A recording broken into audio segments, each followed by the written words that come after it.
High বন্ধুরা, কেমন আছো? আশা করি সবাই ভালো আছো, আমিও ভালো আছি। তো আজকে দেখো রান্না করছি আমি রান্না করছি। তো আজকে তাড়াতাড়ি বাড়ির কাজ হয়ে গেছে, তো চলে এসেছি, চলে এসে রান্না করছি। তো তোমরা দেখতে থাকো আমি কি কি রান্না করলাম। কেননা ছেলেরা অফিস যায়, তো তাই জন্যে ওদের টাইম হয় না, তাই জন্যে আমি রান্না করছি আজকে। তো সব সময় ভাবি তোমাদের কাছে কিছু ভালো দেওয়ার জন্যে, আমার এখানে হয়ে ওঠে না। দিল্লিতে কাজ করি, তো কাজ করে আসার পরে এত টায়ার্ড লাগে, শুয়ে পড়ি।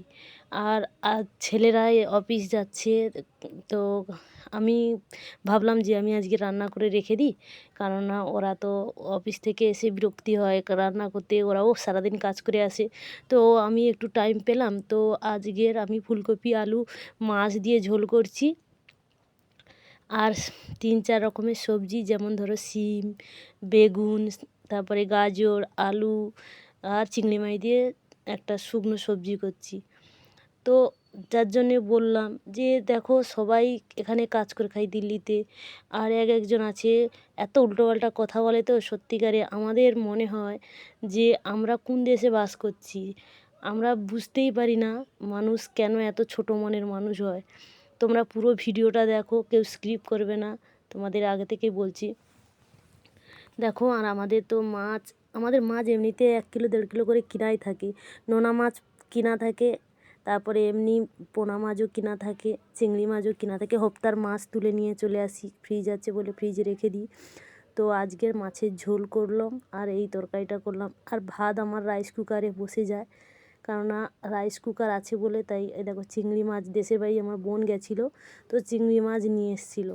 ওই চিংড়িটা আমি সমরে রেখেছিলাম, যে অনেক দিন ধরে এখানে প্রচুর দাম মাছের। দিল্লিতে তোমরা যদি অনেকে থাকে বা অনেকে আসলে বুঝতে পারবে যে মাছের দামটা কীরকম। এখানে প্রচুর, আমাদের দেশের ঘর না যে এখানে মাছ কিনে খাবো।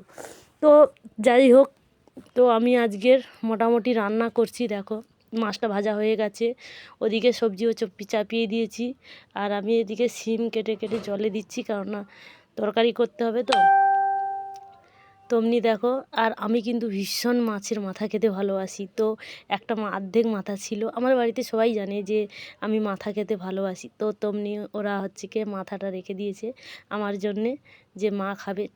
চচ্চড়িতেও দেয় না কোনো দিন মাছের মাথা, আমি খাই বলে। তো সবাইকে বলছি তোমরা কেউ স্কিপ করবে না, পুরো ভিডিওটা দেখবে। তো আমি কি কষ্ট করে রান্না করলাম, তো তোমাদের কাছে তুলে ধরলাম। আমি যেটুকুনি পারি তোমাদের কাছে তুলে ধরার জন্য প্লিজ আমাকে সাপোর্ট করো, আর লাইক কমেন্ট করো। আর এমন কেউ কিছু বাজে কমেন্ট করবে না, যাতে আমার কষ্ট হয় আপনাদেরও কষ্ট হয়।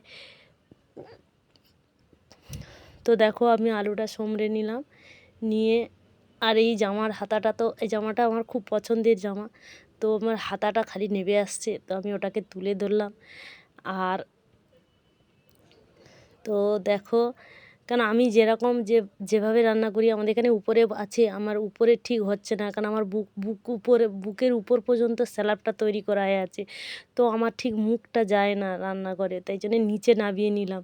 আর এখন প্রচণ্ড ঠান্ডা পড়েছে, তো নিচে নামিয়ে নিয়ে আনাজ কাটতে কাটতে বসে বসে রান্না করে। আমার বাড়িতে প্রচণ্ড ঝাল খায়, তো ঝাল দিয়ে তরকারি না করলে কেউ খাবে না। তো আমরা এখানে চাল কুমড়োর বড়ি বানিয়েছিলাম, তো বড়ি দিয়ে মাছের ঝোল করছি। কেমন হয়েছে প্লিজ সবাই জানাবে। আর যেহেতু আমরা সবাই বাইরে থাকি, আর বাইরের খাবার একটু আলাদা হয়, দেশের বাড়ির খাবার একটু আলাদা হয়। যেমন ধরো আমার ছেলেরা যখন রান্না করে তখন এই মশলাগুলো দেয়, যে ম্যাগি মশলা যে কোনো সবজিতে দাও, খুবই টেস্টি হয় আর খুব ভালো লাগে সবজি। তো এই দেখো আমার পুরো ফাইনাল লুক তৈরি। চচ্চড়িও হয়ে গেছে, মাছের ঝোলও হয়ে গেছে। সবাই ভালো থাকুন, সুস্থ থেকো, আর আমার ভিডিও দেখতে থাকো।